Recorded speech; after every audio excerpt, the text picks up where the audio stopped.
naye twebaza Katonda nti omuwanguzi akoze ki abaddewo era tukuyozaayoza fenga aba Halogen Motors.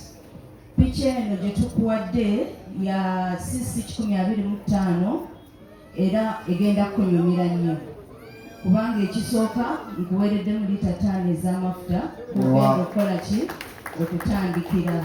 Ekyokubiri nkuweereddeko rainsuit, nkuweereddeko waggulu jaketi n'empale wansi, ate nenkuweerako ne jaketi nti enkuba bw'enaaba oba mpewo ekufuuye oba ku makya ng'okedde ogenda kukola era ojja kusobola okwambala ki jaketi yo nayo kweri. Nkuweereddeko helmet byonna kwebiri faizo helmet n'ekirala kye njagala okugamba Sebo Ramadan, picha eno osobola okukyajingirako essimu yo, tekulemesa okukola nti olw'okuba essimu teriiko muliro, nedda osobola okukola ki okukyajinga. Ate era bw'oba okyajinga osobola okukola ki osobola ogiwumuza wano n'okyajinga. N'ekyokubiri osobola okumanya amafuta g'okoze ki engalo za Howard Jimmy bannange, osobola okumanya amafuta g'osigazaamu kuba erina fuel gauge. N'ekirala picha eno erina engine stop, bw'obanga n'empale nti ojambalire ddala Sebo.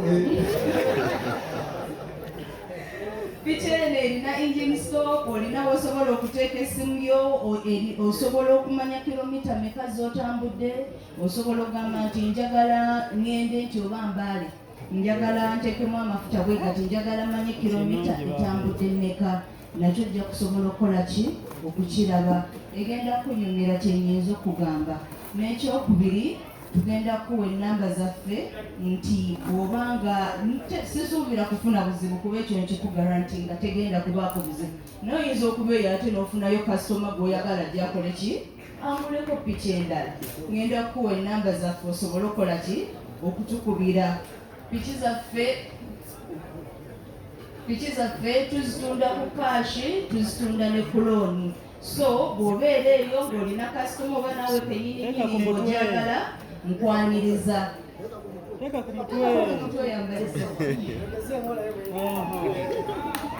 nange omuto mujyamu.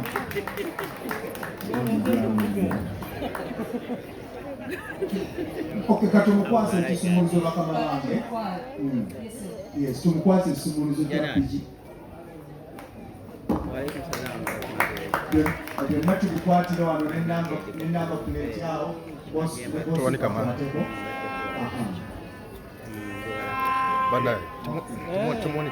ekisigadde omukulu Ramanzani linnya ku piki Sebo Ramanzani. Bamukwasa ne kaadi egyepiki teri ate kudemu wadiini ng'ate kakati kaadi banembakubireko mu ngalo abawo wadiini. Our sponsors are coming up, team and company, we appreciate. These are the local people, these are our customers, they are the ones who are going to buy these bikes. So the more you stay with us, the more the company gets down to the local people. Okay, there was Katumwe atuweyo kakambo kamubiri nga yebaza katensanga bwatambudde n'oluvannyuma ate tujja kubata tetukomewo muziki kose atulindiridde weewaawo. n'ekirala basebo ne banyabo, eno radiyo y'abakatuliki Weewaawo. yatandikibwawo bakatuliki naye tesosola mu baswaba nga bawangula.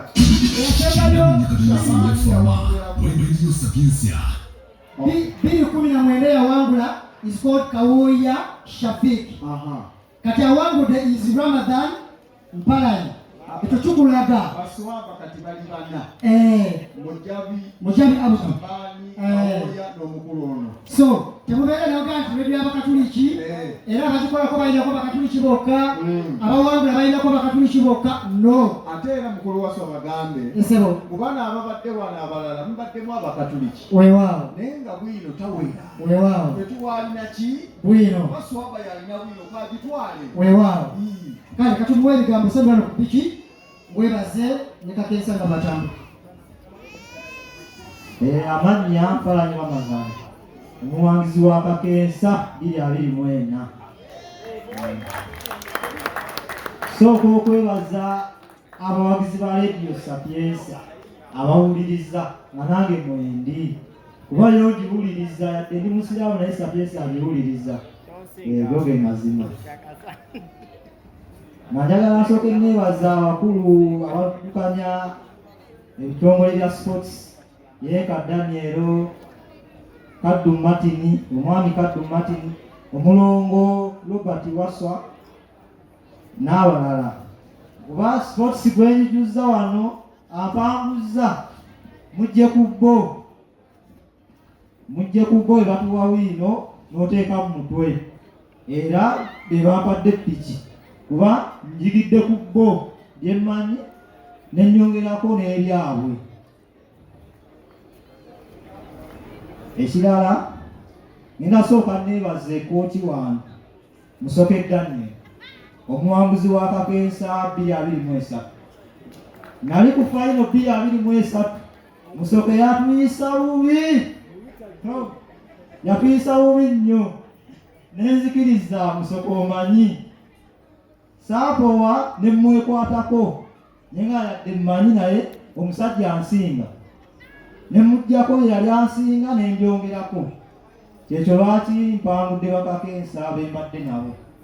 Nyongeddemu nnyo lisaati okusinzira omwaka awo gwaggwa kuba byo bintu byampisawo binnyo ku fayini.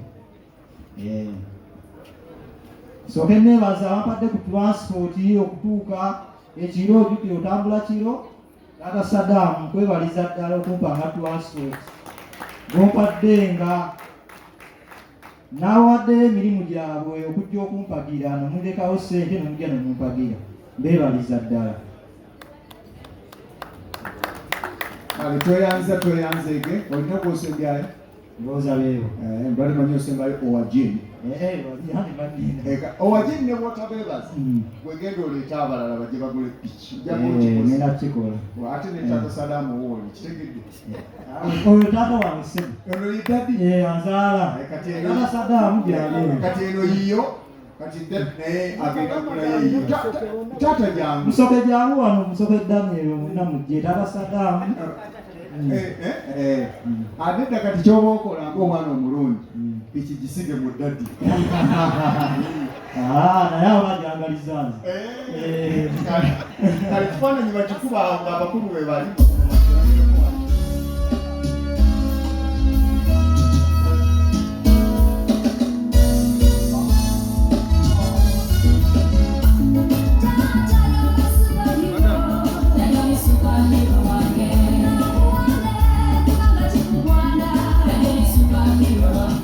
Session ya Kakensa bwetu bwekomekerezeddwa omwaka guno. Mwebale nnyo abatuweereddewo Owajini, mwebale nnyo bannaffe ab'Amengo, mwebale nnyo. Ono yawangula omwaka oguwedde. Oyo yayisa bubi Mpalanyi, Mpalanyi ye yasemba goolo. Ate muwagizi wa Man U. Mpalanyi yawezayo obubonero obusatu ku luli. Ate era ku luli Musoke yali atudde eno nga Mpalanyi bwe yagwanga ng'oli alonda. Omuntu bw'aba akusinga akkiriza omuyigireko naawe obeere bulungi. Pasebo tweyanzege mukulu Kose mujje mutambuze ekintu embeera eddako. Father tweyanziza Owajini, tweyanziza